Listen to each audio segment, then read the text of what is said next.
দিব না করে বল কবে যাবা? যাবো তো। কবে যাবা? কালকে পরশু। দিন যাবা? হ্যাঁ। আর কয়দিন আছে পূজার? সবাই আমাকে কমেন্ট করে বলো যে মিতু তোমাদের পূজার বাজার হয়ে গেছে। দেখো পূজার বাজার হলে অবশ্যই তোমাদের সাথে শেয়ার করতাম, কেন শেয়ার করবো না, তাই না? এবছর তোমাদের দাদাভাই আমার কথা তো ছাড়ো, আবার 2 ফুলের মতো বাচ্চাটাকেও কিনে দেয়নি এখনো অবধি। তো আমি বলছি মানে এবছর কি বলতো, আমরা একটুখানি প্রবলেমও আছি, সেটা আমি বুঝি। যাই হোক একটু সমস্যার মধ্যেই আছি, তো যাই হোক সমস্যার মধ্যে দিয়ে জীবন। তবুও আমি বললাম যে এমনি তো এইবার তো আমি সেইভাবে ঘুরতে যেতে পারবোই না, দেখা যাক কোনো কুর্তি টুর্তি নিলে আমি নিতে পারি। আর 2 ছেলেকে কিছু দিতে হবে, সাথে শাশুড়ি মাতা আছে, বাবার তো আর কোনো চাপ নেই, বাবা গেঞ্জি পরে আর ইসেই পরে। তুমি নিবা না পূজায়? আমাকে বলে কি আমি এবার পূজাতে কিচ্ছু নিব না, কিন্তু দেখি যদি কিছুই নিব না, একটা শুধু শার্ট নিব, একটা শুধু প্যান্ট নিব, আর একটা জুতা নিব, এমন করে বলে। সত্যি প্রতি বছরই ও বলে কি আমি কিছু নেবো না, কিন্তু অষ্টমী নালে নবমীর দিন ও ফালাকাটা চলে যায়, নিজের মতো করে জুতা শার্ট প্যান্ট নিয়ে আসে। আনবো বাবা, কে টাকা দিবে?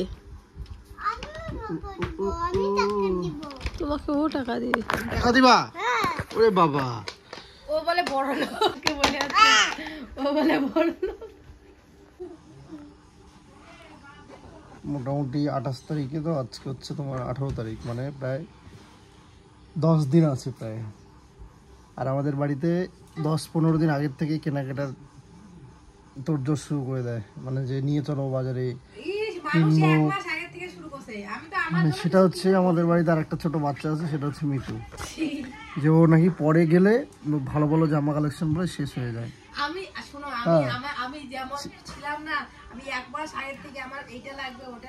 আরে তুমি যা ছিল তোমার থেকে দ্বিগুণ ছিল মানুষ, তাই বলে মানে বয়সের সাথে সাথে এগুলো ইচ্ছে হয় না।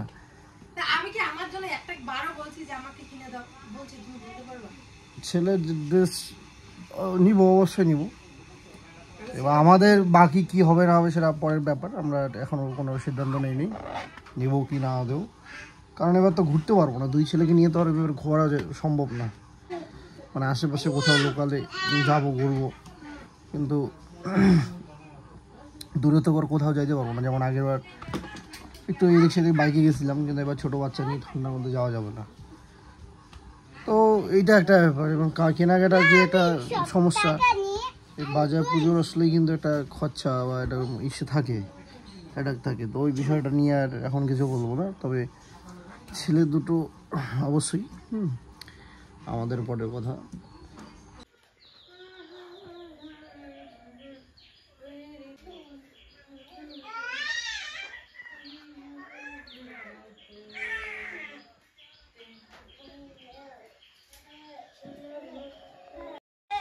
এদিকে দেখো বাবা বানাচ্ছে হাঁসের খাঁচা। আমাদের বাড়িতে হাঁস নিয়ে আসা হয়েছিল, তো হাঁসটাকে কয়েকদিন অন্য কিছুতে অন্য একটা খাঁচার মধ্যে রাখা হয়েছিল, তো এই যে এই হাঁসের খাঁচাটা বানানো হয়েছে।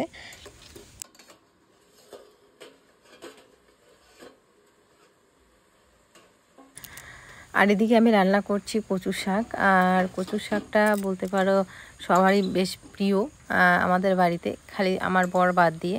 কারণ ওর কচুর শাক দেখলে বা কচুর কোনো কিছু দেখলে ওর আগে থেকেই গলা কুটকুট করা শুরু হয়ে যায়। কোনো রকম গলা কুটকুট না করলেও ওর গলা কুটকুট করে। এটা এক রকম না মিনিয়ার টাইপের, যে কচু জিনিস দেখলেই ওর গলা চুলকায়, হাত চুলকাতে থাকে। আর তার সাথে করেছি এদিকে দেখো মাছ ভাজা, আর করেছি হচ্ছে আলু ভাজা। আর মাছগুলো ওই যে ষাটি মাছ আর কি জানি মাছ, এগুলো মাছ কিন্তু আমি খাই না। তো এদিকে যে আলু ভাজা করেছি, ডাল করেছি, আর হচ্ছে কচুর তরকারি। আলু ভাজা আর ডাল দিয়ে আমার ছেলের হয়ে যাবে, আর ডিম সিদ্ধ দিয়ে, আর আমিও আলু ভাজা ডাল এগুলো দিয়ে খেয়ে নেবো। কচুর তরকারি তো অবশ্যই খাবো। বন্ধুরা এখন বাজতে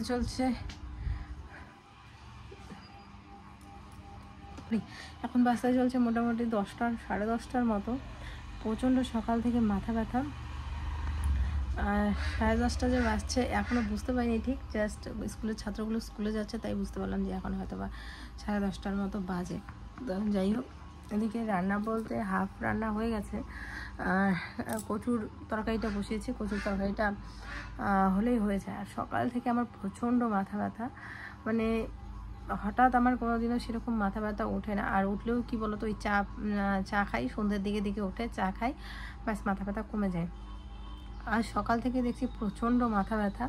আর যখনই মাথাটা নিচু করছি, নিচ থেকে যখনই তুলছি না, তখনই আর তুলতে পারতেছি না, এত মাথা ব্যথা। তো আমি ঠিক জানি না মাইগ্রেনের ব্যথা কাকে বলে। তোমরা যদি জানো প্লিজ আমাকে কমেন্ট করে জানিও তো ওই ব্যথাটা কীরকম হয়। একদম সহ্য হচ্ছে না মাথা ব্যথা, দেখতেই পাচ্ছি। এতক্ষণ আমি হাফ রান্না করে এসে শুয়েছিলাম, আবার উঠি, আবার যাই, এরকম করে করেই আমার রান্নাটা করছি। আর বড় ছেলে এখন গেল সেন্টার আনতে, যেহেতু 10টা সাড়ে 10টা বাজে, সেন্টার আনতে গেলে ছোটোটা ঘুমাচ্ছে। আর আজকে জামা কাপড় ধোবো না, কারণ যেগুলো আমার ধোয়া জামা কাপড় আছে না, সেগুলোই শুকাচ্ছে না। কালকে 2-1টা শুকাইছে, বেশি তো রৌদ্র উঠে নাই দুপুরবেলার দিকে, 2-1টা জামা কাপড় শুকাইছে, আর বেশিরভাগই ভেজা। তো ওগুলো আগে শুকাক। আর যেগুলো নর্মাল জামা কাপড় আছে, যেমন ইস্যু করা বেডশিট ওগুলো এমনি শুকনাই রেখে দিয়েছি, যেদিন রোদ উঠবে সেদিন ধোবো, অত চাপ নিতে পারবো না। আর এগুলো নিয়ে না মেলবো কোথায়, ধুয়ে তো দিতে পারবো, কিন্তু মেলার জায়গা নেই, এমন অবস্থা। ওই বারান্দা, ওই মানে কাঁচা 2টা বারান্দায় ভর্তি জামা কাপড়ে। তো এই আর কি, মাথা ব্যথা থাকতে পারতেছি না। তোমাদের দাদাভাই একটুখানি বাজারে গেল, তো বাজার গেল, তো আমি বললাম কি যে একটা মাথা ব্যথার ওষুধ নিয়ে এসো, আমি এত মাথা ব্যথা করছি আমি থাকতে পারছি না। তো বলো কি ঠিক আছে তাহলে আনবো একটা মাথা ব্যথা, মানে আমি সচরাচর কিন্তু ওষুধ খাই না, মানে কিন্তু আজকে এত মাথা ব্যথা করতেছে, আমি মানে একটু স্থিরভাবে থাকতে পারতেছি না। কালকে অনেক দিন পর মামির সাথে কথা হলো। তোমরা সবাই মামির খোঁজ কমেন্ট করো মাঝে মাঝে যে এমনি তো তোমার মামির শরীর কীরকম আছে। তো মামির শরীর আছে মোটামুটি। তো তোমরা জানোই ব্যাঙ্গালোর গেছিলো, ব্যাঙ্গালোর থেকে আসলো। তো আসার পরে ওকে এখন 6 মাস একটানা ওষুধ খেতে হবে। আর ওষুধ 6 মাস খাবে, খাওয়ার পরে আবার হয়তো বা 6 মাস পর আবার হয়তো বা যেতে হতে পারে। এদিকে প্রসাদ খাচ্ছে। কি প্রসাদ খাও বাবা? বাতাসা খাওয়া হলে দেন শেষ। কলা পাতাগুলো ফেলে দাও মা, জানলা দিয়ে। হ্যাঁ বাবা, জানলা দিয়ে ফেলে দাও। এই তো গুড বয় আমার। সেন্টার থেকে কি আনবা টিয়া পাখি? একটা খিচুড়ি একটা ডিম। ও কে খাবে? ওর খালি চাকুই হারায় সারাদিন 24 ঘন্টা।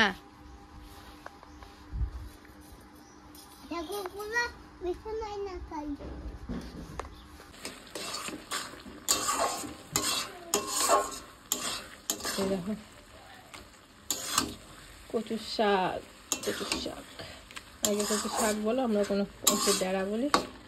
এদিকে 2 ছেলের জন্য গরম জল বসিয়েছি, 2 ছেলেকে স্নান করাবো, সেই জন্য।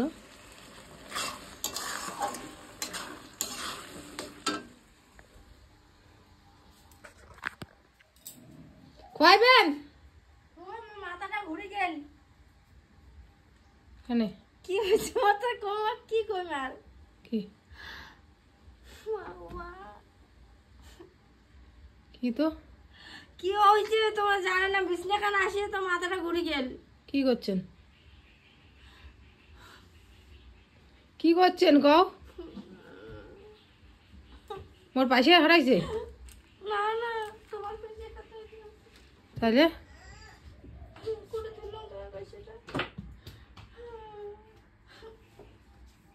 ওই মোবাইলের টাকা ভরাই মার মই 6 টাকা সদা হইর জন্য 20 টাকাটা মই নিয়ে গেলে কি হইল কপাল। কি করছেন? সলিয়া কাটি দিতে টাকা না। হ্যাঁ মোর টাকা দাও, তোমারটা থুইয়া দিছো মোটা টুকি। ওই জন্য বলে যক্ষের ধান ভালো করে দেখো না। এমন বাবা গো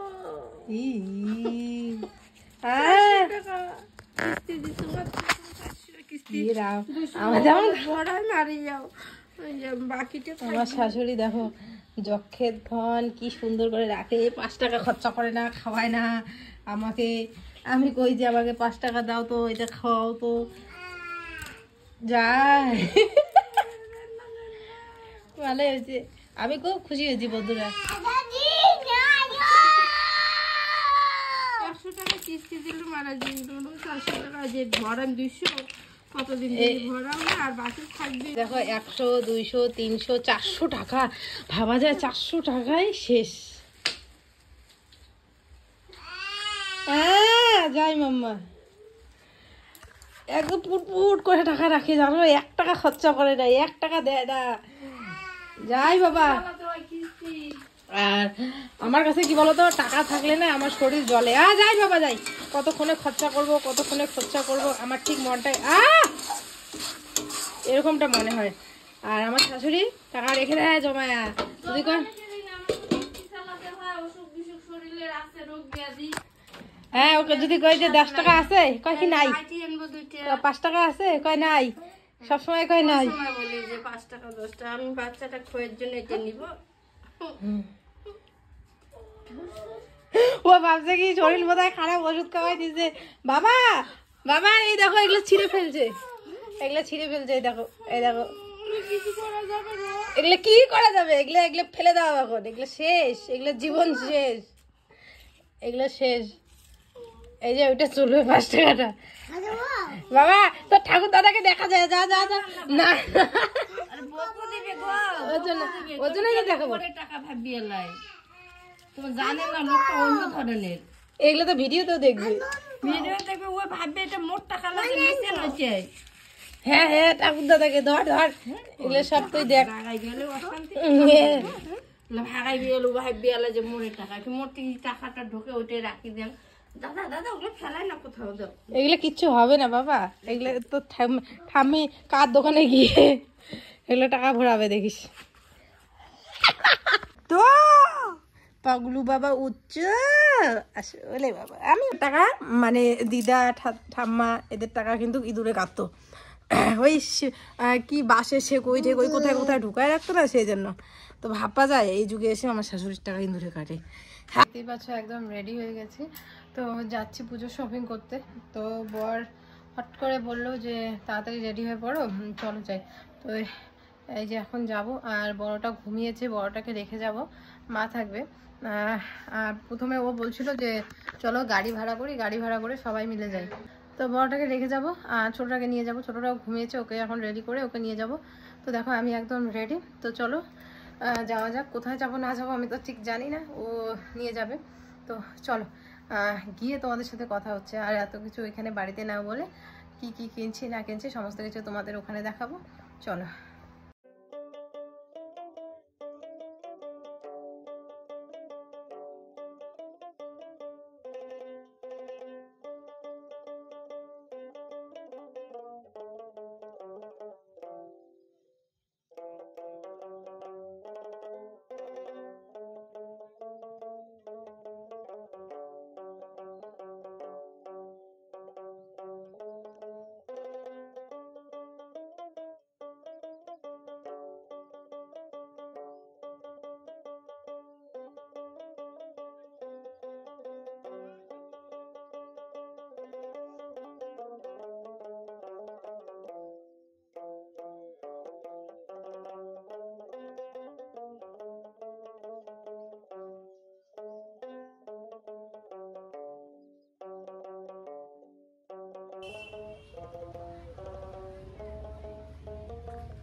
তো আসলাম শপিং মলে, আর এটা হচ্ছে ফালাকাটা কসমো বাজার। এখানে আসলাম, তো সবার প্রথমে এসেই একদম চলে গেলাম কিডস কালেকশানে, যেখানে আমার 2 ছেলের জন্য নেব। আগে সবার প্রথমে ওদের জন্যই নেওয়ার প্ল্যান আছে, তো ওদের জন্যই নেব। তো চলো সবার প্রথমে আমাদের বাড়ির সবথেকে বড় সদস্য মানে আমার ছোট ছেলের জন্য নেব। তো ওর জন্য এবছর ভাবছি ডাংরি নিব, কারণ এই বয়সটাতে না একটুখানি ডাংরি ঠাংরি পরলে ভালো লাগে আর কি। পরে যখন আমার বড় ছেলের মতো বড় হয়ে যাবে তখন আর ডাংরি পরলে ভালো লাগবে না। তো সেই জন্য বাড়ি থেকে প্ল্যান করেই গেছিলাম যে একটুখানি এদের জন্য আর কি প্ল্যান করে গেছিলাম যে ডাংরি নেব। আমার নিজের জন্য আমি কিছু প্ল্যান করিনি যে কী নেবো, শাড়ি নেবো না কুর্তি নেবো, অত কিছু প্ল্যান করিনি। কিন্তু ছেলের জন্য, ছোটো ছেলের জন্য ডাংরি নেব, বড় ছেলের জন্য কী নেবো সেগুলো আমি প্ল্যান করেই গেছিলাম। তো এখন ডাংরির এদিকে চলে আসলাম। তো এখানে আমি কালারগুলো দেখছি, আসলে তোমাদের দাদা ভাইয়ের একটা কালার পছন্দ হয়, তারপরে আমাদের আবার হচ্ছে সাইজে মিলে না এরকমটা আর কি। তো এই দেখো স্কাই কালারটা পছন্দ হলো, কিন্তু এটা আবার সাইজে ছোট হয়ে গেল। তো তারপরে তোমাদের দাদাভাইকে বলছি যে ছেলেদের চয়েসটা আমি ঠিক করতে পারি না, ওই না আমার দুই ছেলের জন্য ওই কিন্তু বেশিরভাগ চয়েস করে, ওই হচ্ছে মানে ওর পছন্দটাই আর কি ইসে করে যে এটা পরাবো ওটা পরাবো। তো যাই হোক, তো ওর পছন্দ মতোই নিয়েছি। বাড়ি গিয়ে সমস্তটাই তোমাদের সাথে শেয়ার করবো যে কার জন্য কী কী নিলাম না নিলাম। তো আর এদিকে কিন্তু একটুখানি টেনশনও হচ্ছিলো, যেহেতু বড়টাকে ধুয়ে গেছিলাম, কারণ ঘুম থেকে উঠে যদি আমাকে না দেখে একটুখানি কান্না করবি। এদিকে দেখো জুতোর কালেকশনও বেশ ভালো, এদের জন্য দুই ভাইয়ের জন্য জুতোও কিনতে হবে। তারপরে এদিকে দেখছি যে গেঞ্জি আছে, প্যান্ট আছে, তো কয়েকটা নিয়ে যাই বাড়িতে পরার জন্য। তারপরে এখানে এই ড্রেসগুলো দেখে এত ভালো লাগে, আসলে না প্রত্যেকটা মাই হয়তো বা এই ড্রেসগুলোর প্রতি একটা আকর্ষণ হয়, মেয়ে হলে এই ড্রেসগুলো পরাতাম।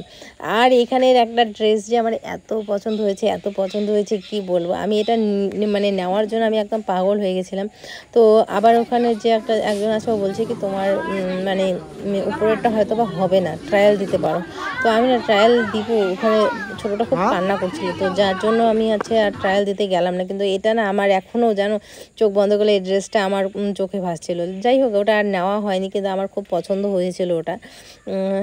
তো কী আর করবো, কিন্তু আমার মনে হচ্ছিলো যে আমার হয়ে যাবে, কিন্তু তারপরেও আর নেওয়া হলো না। পরে আবার বাড়িতে গিয়ে যদি দেখি হলো না, আবার ঘুরিয়ে দেবো, আবার এত দূর আসা, তো সেই জন্য আর নেওয়া হয়নি। তারপরে এদিকে চলে আসলাম শাড়ি দেখতে আমার শাশুড়ি মার জন্য। তারপরে আরও শাড়ি কিছু দেখবো, কার কার জন্য নিব না নেবো এখনই আর বলছি না, পরে তোমাদের সাথে শেয়ার করব। তো এখানে শাড়ি দেখছি, তো এখানে দেখছি, তারপরে এখান থেকে পছন্দ হয়নি, অন্য সাইড থেকে নেব। তো কোন কোন শাড়িগুলো নিতে পারি অবশ্যই কিন্তু আমাকে কমেন্ট করে জানিয়ে দাও, দেখি তোমাদের কমেন্টের সাথে আমার ভাবনাটা মেলে কি না মেলে। তারপরে ওখান থেকে বেরিয়ে কসমোবাজার থেকে বেরিয়ে আসলাম বাজার কলকাতায়। এখানেও কিডস কালেকশানে আসলাম, কারণ বড় ছেলেটা আমার এখনও নেওয়া হয়নি, ওর কসমোবাজারে আমার ঠিক পছন্দ হলো না ওর জামাগুলো, তো সেই জন্য আবার বাজার কলকাতায় আসলাম। তো ওখানে এসে তারপরে ওর জন্য একটা পছন্দ হলো, তো সেটা নেওয়া হলো বাজার কলকাতাতে। তারপরে এদিকে চলে আসলাম আবার শাড়ির দোকানে। তো এখান থেকে কিছু শাড়ি নেবো। এই যে এই দিদিটা আমার ভিডিও দেখে, এখানে কাজ করে, যতবারই আসি এখান থেকে আর কি দেখে। আর এই শাড়ির দোকানটা তোমরা সবাই চেনো হয়তো বা, যারা ফালাকাটাতে আসো বা আশেপাশে আছো, এটা ফালাকাটার সবথেকে বড় শাড়ির দোকান। তো এখানে আসলাম, এখানে এসে এখানে শাড়ি দেখবো আর কি। এখান থেকে আমি বেশিরভাগই শাড়িগুলো কিনি আর কি। তো এখানে কিছু শাড়ি দেখছি, কোন শাড়িটা নিব না নেব বুঝতে পারছি না।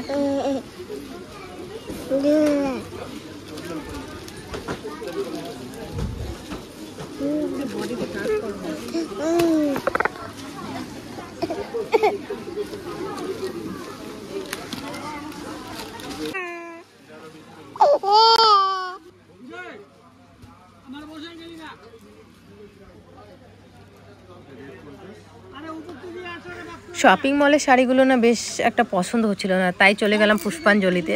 বললামই যে এই দোকানটার নাম কিন্তু পুষ্পাঞ্জলি, তোমরা সবাই জানো কম বেশি। তো এখানে খুব ভালো ভালো শাড়ি পাওয়া যায়, তোমরা জানো এই নাম করা একটা শাড়ির দোকান পুষ্পাঞ্জলি ফালাকাটার। তো এখানে এই যে শাড়ি দেখছি, এখান থেকে শাড়ি নেব। তো কার কার জন্য নিচ্ছি, কীরকম শাড়ি নিচ্ছি না নিচ্ছি তোমরা দেখতেই পারবে। আর আমি না সত্যি কথা বলতে শাড়ি সম্পর্কে অত কিছু জানি না, ওই কয়েকটাই জানি, সিল্কের শাড়ি, তারপর হচ্ছে ঢাকাই জামদানি, এই সমস্ত কিছুই। আর বেশি শাড়ি পরি না, তো শাড়ি ব্যাপারে অত অভিজ্ঞতাও নেই আমার। তো যাই হোক, এদিকে আশেপাশে কারা কারা কী কী শাড়ি দেখছে এগুলোই আর কি দেখছি। তো যাই হোক, তার মধ্যে শাড়ি তো দেখো, পুষ্পাঞ্জলিতে আসবো আর শাড়ি পছন্দ হবে না সেটা তো হতেই পারে না, কারণ এখানে শাড়ির ভ্যারাইটি বহুত আছে। শাড়ি তোমাকে মানে দেখলেই পছন্দ হবে, আর বেশি শাড়ি দেখলে কী হয় বলো তো, চোখ ধাপিয়ে যায়। তো আমি বেশি অত শাড়ি দেখিনি, যেটা আর কি চোখে লেগেছে প্রথমবার দুই একটা দেখে সেরকমই নিয়ে নিয়েছি। তো এর মধ্যে এখানে দেখো দুটো শাড়ি দেখছি, এই দুটোর মধ্যে যে কোনো একটা নিব, কারণ আমার এই দুটো কালারই খুব পছন্দ হয়েছে। আর সব সময় আমি যে শাড়িগুলো নিই না, বেশিরভাগটাই কি বলো তো, মানে ওই ড্যাম কালার বা একটুখানি চকমকা নেই না। আমাদের দাদাভাই বলছে এবার একটা শাড়ি নাও যাতে উপরে অল ওভার বডিতে কাজ থাকে, ওরকম আর কি, কারণ সব শাড়ি তো তোমার ওই সিম্পলের মধ্যে একটুখানি ওগুলো পরতে হয়, এরকম করে আমাকে বলছিল। তো সেই জন্য ভাবলাম যে তাহলে ঠিক আছে এরকমটাই নিই। তারপরে এই যে এই শাড়িগুলো, এগুলোর নাম ঠিক আমি জানি না। তারপরে এখানে এই যে এই দিদিটা হচ্ছে আমার এক সাবস্ক্রাইবার, তো আমার সাথে গল্প করছিল, তারপর ছেলেকে একটু আদর করছিল, দাদার কথা জিজ্ঞেস করছিল, বলে তোমাদের ভিডিও দেখি বেশ ভালো লাগে। তো এখান থেকে আমাদের শাড়ি পছন্দ হয়ে গেছে, ও কাউন্টারে দিয়ে দিয়েছে। তারপরে দিকে যাচ্ছি একটা ব্যাগ পছন্দ হয়ে গেল, একদম শাড়ির কালারের মধ্যে একটা ব্যাগ পছন্দ হয়ে গেল। তো ভাবলাম যে না, একটা ব্যাগও নিয়ে যাই, কারণ এই সময় না হলে পরে আর আসতেও পারবো না, আর বর আমাকে কিনেও দেবে না। তো এই চান্সে একটা ব্যাগ নিয়ে নিই। তো একটা ব্যাগ নিয়ে নিলাম, কারণ এদিক সেদিক যেতে গেলে মোবাইল টোবাইল রাখতে লাগে, তো সেই জন্য একটা ব্যাগ নিয়ে নিলাম। ব্যাগ ট্যাগ নিয়ে তারপরে এখন কোথায় যাব বলো তো? তারপরে যাব স্মার্ট বাজারে, ওখান থেকে হচ্ছে কিছু জিনিস কিনবো, গ্রোসারির কিছু জিনিস নিয়ে একদম সোজা বাড়ি। তো ব্যাগগুলো বেশ ভালো লাগছিলো, আর জানো সবগুলো ব্যাগই এত ভালো লাগছিলো, মনে হচ্ছিলো সবগুলোই নিয়ে যাই। তারপরে চলে আসলাম এই যে স্মার্ট বাজারে, এখানে তো সমস্ত কিছু পাওয়াই যায়। গ্রোসারি আইটেম নিয়ে বাড়ি যাব। কালকের ভিডিওতে তোমাদের দেখাবো কার কার জন্য কী কী নিলাম, কোন শাড়ি নিলাম না নিলাম, আর হ্যাঁ আমি কোন শাড়িটা নিলাম তোমরা অবশ্যই কমেন্ট করে জানিও। চলো আজকের মতো টাটা, দেখা হচ্ছে আগামীকালকে।